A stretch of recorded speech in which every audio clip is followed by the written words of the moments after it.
tell us, what was the motivation in writing your current book, A Matter of Opinion?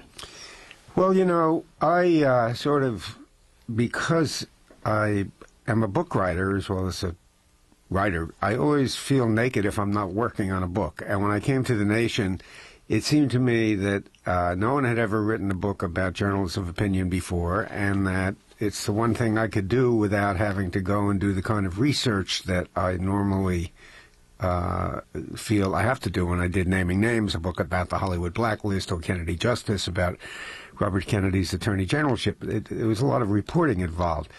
And so I thought I could do a sort of meditation on the role of these magazines, asking whether they were relics of the 18th century or a counterforce to all the terrible things that are happening in journalism today. You know, the homogenization, conglomeratization, Murdocization, Oprahification, and all of that stuff. Well, it turned out that I was wrong on two counts. Number one, someone had written a book about these journals before. The Frankfurt philosopher Jürgen Habermas, who is known for his theories about the public sphere, wrote a book, the first half of which is the history of the Journal of Opinion, and the second half his notion of the public sphere. And he sort of traces the origin of these journals back to the period of coffee houses and taverns, when people would sit around and talk about what was happening in the courts. And by the court, I mean the royal court, not the legal court.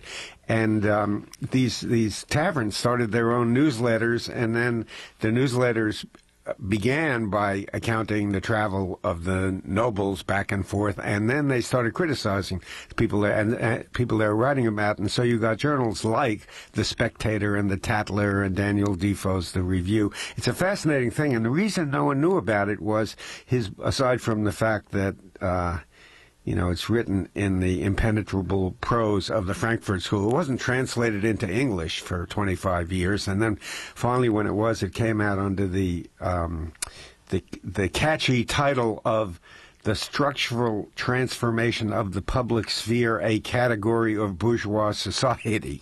So that was one thing I was wrong about, and the second thing I was wrong about was that that I could write it while editing The Nation. It turned out that there's more than enough, or at least for me, to do as I'm running the magazine every week, and it was very hard to get around to it.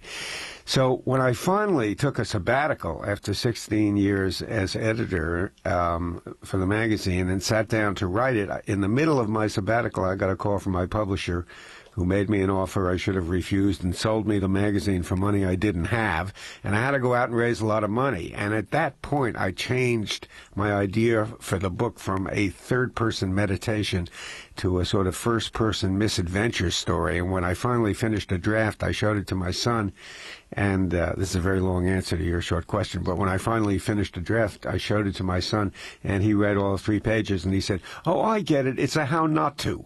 So that's how I came to write this, A Matter of Opinion.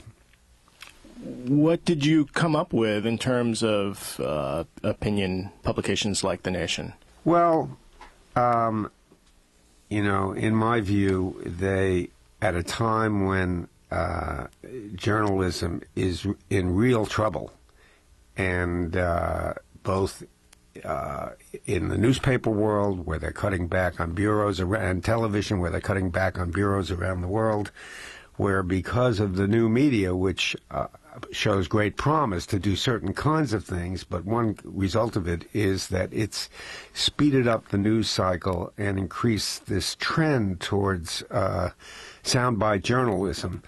And what the late Neil Postman called the Las Vegasization of the news, in his book Amusing Ourselves to Death.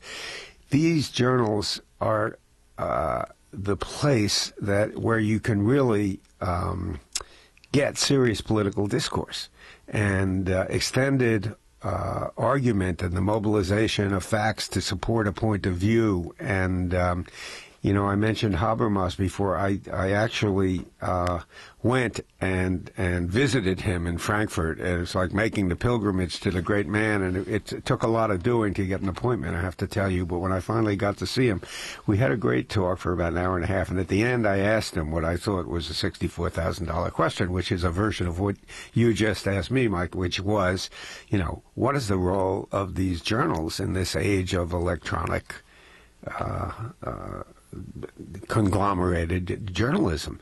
He said, well, he said the answer is very simple, and to you it may sound, and your listeners, it may sound like a cliche, but to me, who'd been thinking about this for 20, 25 years, it had all the clarity of the Liberty Bell. He said, it is to set the standard for public discourse. Well, to set the standard, well, that's a pretty noble role for a type of journalism, and that's what these magazines at their best do. Do you think the level of discourse has dropped since you started at The Nation? Yeah, you mean because I started? No. I wouldn't. I don't know. It's been in trouble for a long, long time, and you know, it's what's interesting is there's a guy named Jeff Scheuer who wrote a book called The Soundbite Society, where he makes an argument, which I don't agree with, by the way, but it's a very interesting argument. He argues that the reason the right wing is so successful on television, among other things, and the left is not, is that the right wing message is reducible to sound bites. And the left-wing message is much more complicated, and it doesn't work in that kind of medium of entertainment. And it is certainly true in recent times that television replaced newspapers as the source of news for a lot of people, and the new media now are or aren't replacing television. We don't know that yet. I have one bit of what to me is interesting news to report, which is that at the Columbia Graduate School of Journalism, where, as you mentioned, I teach, they have 4 areas of concentration for their graduate students who are getting their masters in journalism. One is print, by which they mean newspapers. The second is broadcasting, television and radio. The third is new media, and the fourth is magazines. For the last 3 years, magazines have been the #1 choice of students. So one has to ask why, and we don't know. There hasn't been a scientific survey. I suspect it has at least partly to do with the theory that they'll get more help in their desire to become good writers by taking the magazine major, but that's because you're dealing with long-form journalism, and that requires a kind of rigorous mental discipline to deal with ideas, to organize your thoughts, to shape the article, and that to me is a hopeful sign. Because I've heard from people, I believe, like Robert McChesney has said that the attendance at journalism schools has been declining, and, for instance, like PR has been replacing that. Well, Bob McChesney is an invaluable student of everything that's happening in journalism, and a great scholar, and the leading authority on the invidious effects of conglomeratization. And, you know, it is without doubt true that more and more fewer and fewer companies can dominate more and more of the media and information environment, and Bob McChesney has demonstrated that to a fairly well. He also is correct about the trend in journalism schools writ large, that most of them now teach public relations. They also teach advertising and business. The Columbia Graduate School of Journalism and the Berkeley Graduate School of Journalism do not. They are both graduate schools. The other programs are undergraduate programs, sometimes with a graduate component, both at Columbia and Berkeley, they're strictly graduate institutions. To them, it's church-state. You don't deal with PR. I mean, the way I put it, there was a great book called Life in the Crystal Palace that came out in the 50s by a former PR guy named Alan Harrington, and he said, at the heart of every profession, there is a value. The value at the heart of law is justice. The value at the heart of medicine is healing. And the value at the heart of journalism is truth. The value at the heart of PR is the distortion of truth in favor of your client. So, no, they don't teach that at Columbia or at Berkeley. I think whatever the trends writ large are, at Columbia they've just started a second master's program, Master of Arts in journalism, as well as the Master of Science, which they now give. So the trend is the reverse. There's more and more interest in what's happening and more applicants, and I don't think Columbia is alone in that. I think they've tapped into something that younger people are looking for.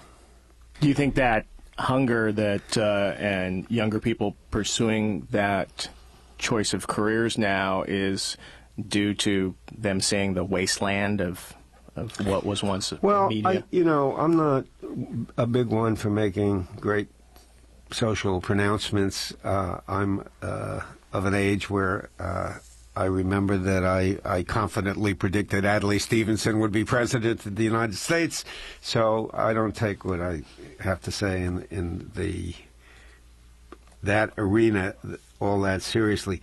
But it is my impression that the most engaged, and which I take to be the most serious, which I take to be ultimately the most influential of the upcoming generation, not in an elitist sense, but in a socially responsible sense, a politically active sense, a caring sense. That those folks don't get sufficient satisfaction from media the way it is now, or from the educational process in journalism the way it is in all these other places. Now, I have to say, I'm not one of those folks who believes you have to go to journalism school to be a great journalist. I never went to one myself,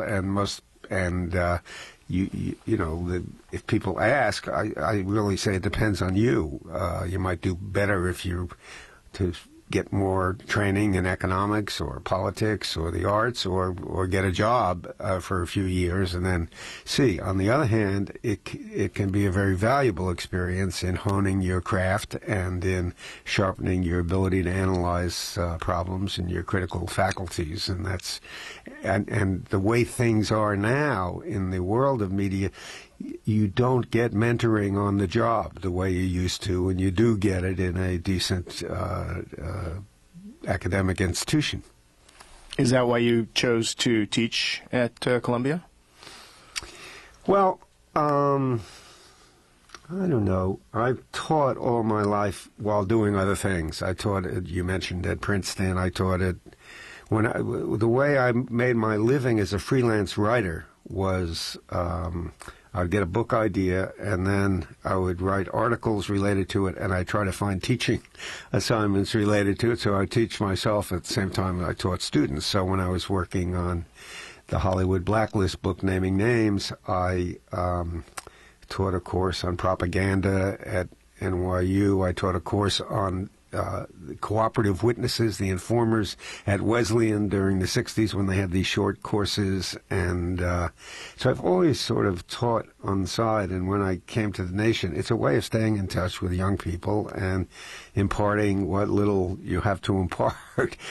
So I started teaching at Columbia, and they asked if I would do it, and I was happy to be asked and agreed to do it, and I started it in a part-time way. And as I sort of have virtually graduated from the Nation, although I seem to go to the office every day, so I don't know what it means to be emeritus yet, I've become the Delacorte professor of magazines up there, and I run their magazine program. And I also chair the Columbia Journalism Review, which is a a great new responsibility that I'm looking forward to.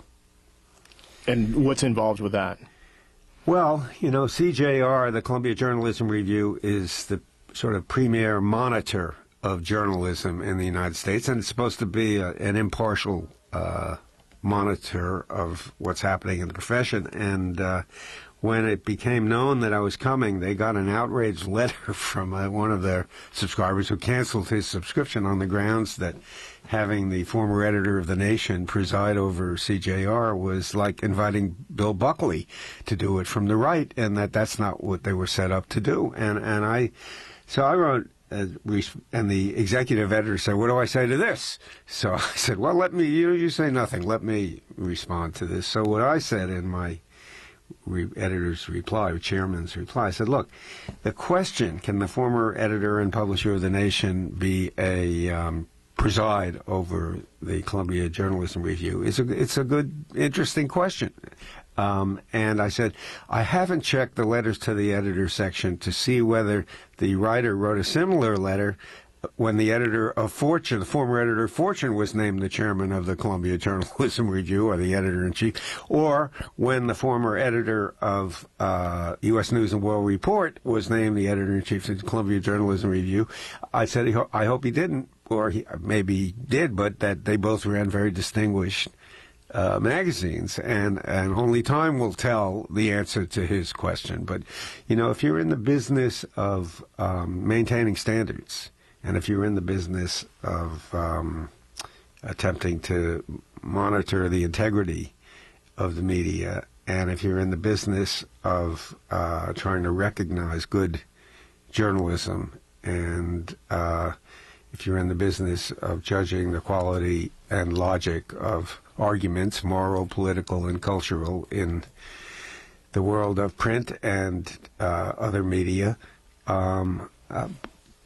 politics doesn't determine ultimately the way you see things. It may help shape what you think is important and what you cover.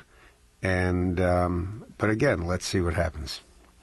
How would you define good journalism? I feel like Eisenhower, and when he said, "You know it when you see it," it's getting as close to the truth as it's possible to get. And it's being open about. In the case of opinion journalism, it's being open about your own political values, and but it's also making those 3 extra phone calls to make sure you got it right. And what it's not is what they used to teach at journalism school, which is a formula of the inverted pyramid. It's not pseudo-objectivity, where you give the appearance of objectivity by quoting people on 2 sides of an issue that may only have one side, the Holocaust, or may have 27 sides. How do you get out of Iraq? What should you do now? I don't have the neat definition. So how do you wrestle with that whole notion of objectivity with, for instance, your students? Well, I like to quote Molly Ivins on objectivity, because who I cite on page 409 of Matter of Opinion, and let me just read you what she said, because she said it better than most people, I think. Here's what she says. "The fact is that I am a 49-year-old white, female, college-educated Texan," she said. "All of that affects the way I see the world. There is no way in hell that I'm going to see anything the same way that a 15-year-old black high school dropout does.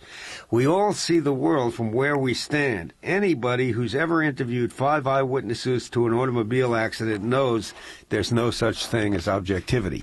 Now, having said that, that doesn't mean that you don't try to get it right. That doesn't mean that you don't try to be accurate. That doesn't mean that that there's no such thing as reliable information, and that you help the reader distinguish between reliable and unreliable information, but you shouldn't fool yourself into thinking that by saying what he said and what she said and reporting them, that you've given the reader the objective view of what happened.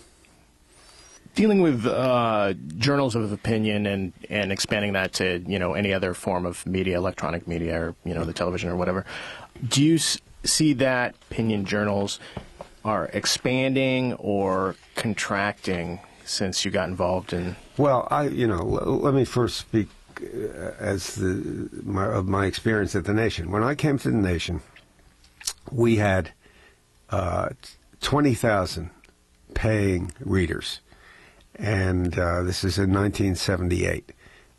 Last year, we were unaudited, which meant we could exaggerate how many readers we had. Last year, we're audited now. We subscribe to the Audit Bureau of Circulation, which means other people tell you how many subscribers you have, and they check your mailing records and everything else. We had something like 189,000 paying subscribers. And by the end of this year, we'll have a couple of 100,000. Now, that's not true of journals of opinion across the board, because we passed our old friendly competitor, the New Republic. We passed even National Review, Bill Buckley's magazine, which used to have more subscribers than any other journal of opinion. They're a bi-weekly, we're weekly, but they're at about 160,000 the last time I looked. We passed Murdoch's, the Weekly Standard. Well, it's not accurate to say we passed. We were always ahead of them, but they started late. But with all of his money and all of his resources and all of his distribution capacity, their circulation has been around 50, 60,000. I'm not sure what it is this week. But as a class, they all, first of all, because of the other media, many of them, the American Prospect, the Progressive Magazine, Human Events on the right, Mother Jones on the left, their writers and editors, some of them have blogs and are all over the so-called blogosphere. They are asked to appear on television shows, sometimes cable shows, sometimes network shows, which have audiences 100 times, 1,000 times the audience in the magazines. Katrina vanden Heuvel, who is the editor of The Nation, is now a regular on television, and she appears on Stephanopoulos' Sunday show about every 4 weeks, as well as on various cable shows, and a lot of our other writers do. Christopher Hitchens, who defected from The Nation. You can't turn your television set on without seeing him sound off on one or another channel. As eloquent as ever, even though I happen to think he's wrong about the war in Iraq and a few other things. So, opinion journalism, as exemplified by these magazines, is alive and well. Now, there are people who think that that's a bad thing. I mean, the president of ABC News goes around making a speech where he says that opinion is driving objectivity out of business, and so it's a bad thing. And I don't believe that. I believe there's not too much opinion. I believe there's too little. I think what people who say that are thinking of, or the image that they're sending out by opinion journalism, is Bill O'Reilly or Rush Limbaugh or the shout shows on cable television. And that's not what, in a matter of opinion, I mean by opinion journalism. I mean the most serious, thoughtful, analytical attempt to put things in context and make an argument, but to be open about where you're coming from when you make it and what your political assumptions are. What do you think the real strength of The Nation magazine is? Well, The Nation, in the magazine business, survival is the ultimate test of success.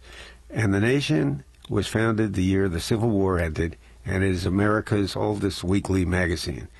And the reason I believe it's survived all these years is partly that, and ironically, that it has been more a cause than a business, and that people cared more about its mission than its bottom line. And this is not true just about The Nation, by the way. The editor of National Review now, Rich Lowry, I had him come speak to my class. We have differences of opinion, but as he said, we're both publishing magazines whose job is to make a point, not a profit. And having said that, for The Nation, I can sum up what The Nation means to me in two sentences. One is the first sentence that appeared in the first issue on the first page, of the first paragraph, the first story of the first Nation on July 6th, 1865. Here's the sentence. The week was singularly barren of exciting events. Now consider that as the opening sentence of a new magazine. I mean, that's a very courageous sentence, because what it says is, we're not going to play the game of false hype. We're not going to sensationalize the news. We're going to tell the truth, boring though it may be, or wherever it leads. And that's a noble principle.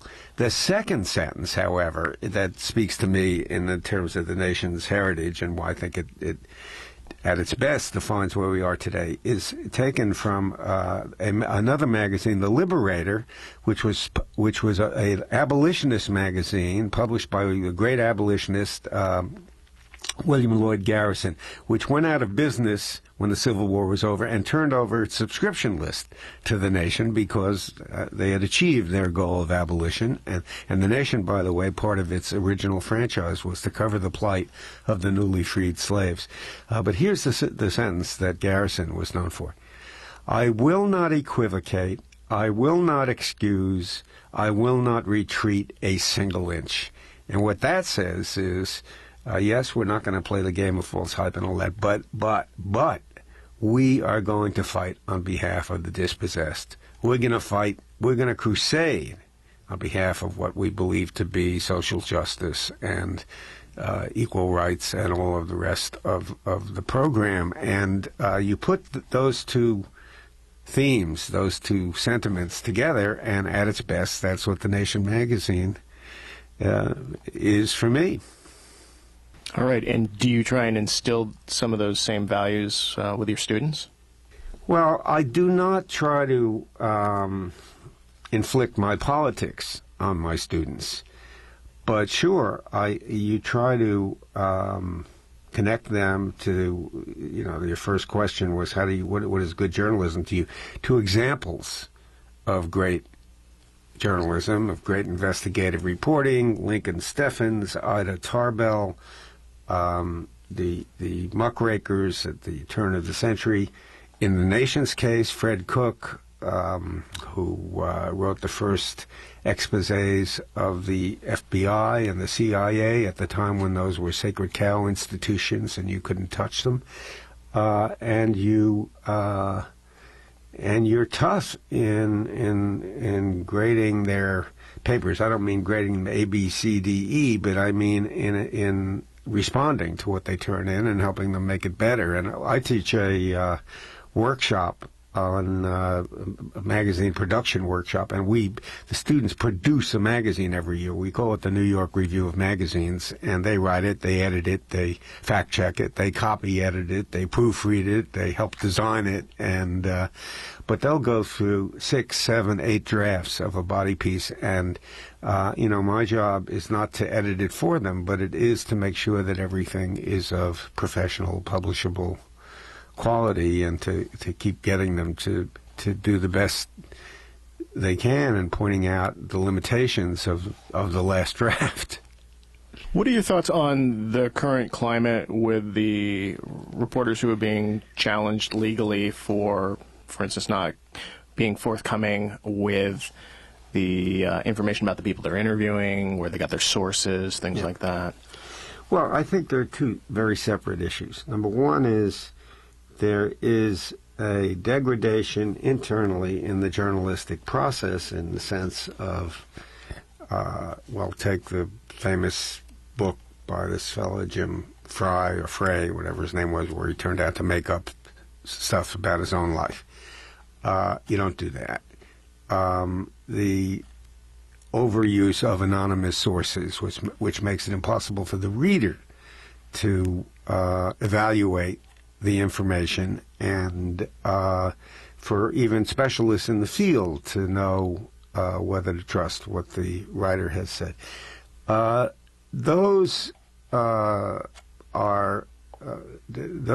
distressing aspects of contemporary journalistic culture, and there are all kinds of ways to and that's why I think Columbia Journalism Review and a magazine like The Nation, and in its own way, National Review, I guess, they're very important to have these independent media monitors out there checking on what's being said, and then you listen to them, and you, in the Habermas would say, you know, the ultimate authority is the better argument.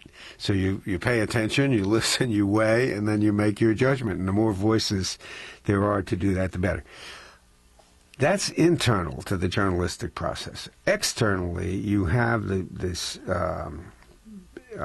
specter of the state, in this case, the Bush administration, persecuting and prosecuting journalists for doing their job, essentially.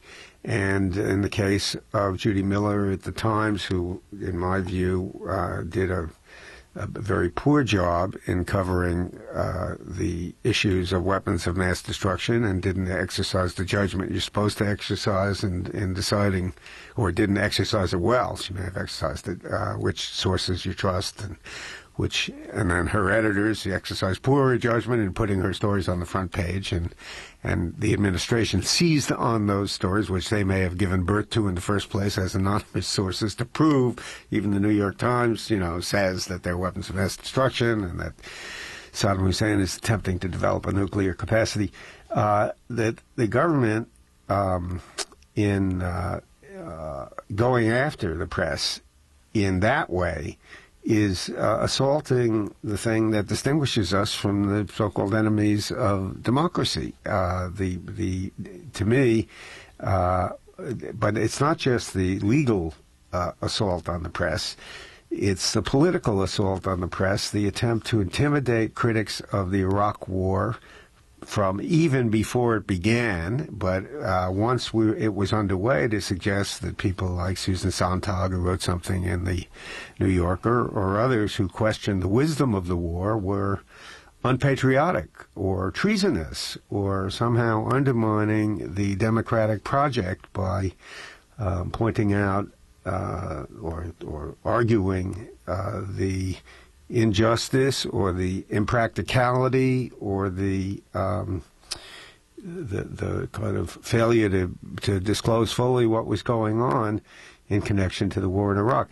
That, it seemed to me, is a misguided and at worst a cynical and even corrupt enterprise if you try under the guise of national security to suppress not only free speech, but in this case, legitimate criticism that results, the suppression of which helps result in the loss of lives, Iraqi and American alike. And then there's been a cutback on information across the board by the current administration through the way in which they manipulate the Freedom of Information Act, which was intended to open information, governmental information, to the citizenry. They use it to block access to information, and across the board they have reclassified material that was open to the public previously, and this is a time when the alarm has to be sounded on behalf of the free flow of information and free speech and First Amendment values. So are you concerned at this point in our history in terms of... Well, I am, but, the late I.F. Stone, who always described himself as a Jeffersonian Marxist, used to say he was also an optimist, that things seem to have a way of coming around. And I guess that is ultimately the premise of the people like myself who believe in free speech, and it goes all the way back to John Milton's Pagidika, however one says it, and John Stuart Mill, that good speech will drive bad speech out of business ultimately. So in the longest of runs, yes, I'm optimistic. Now that's if we don't blow ourselves up in the short run. And given the problems of nuclear proliferation, I don't underestimate the possibility of that. We have just been talking with Victor Navasky, publisher emeritus at The Nation and author of the new book, A Matter of Opinion, a winner of the 2005 George Polk Book Award.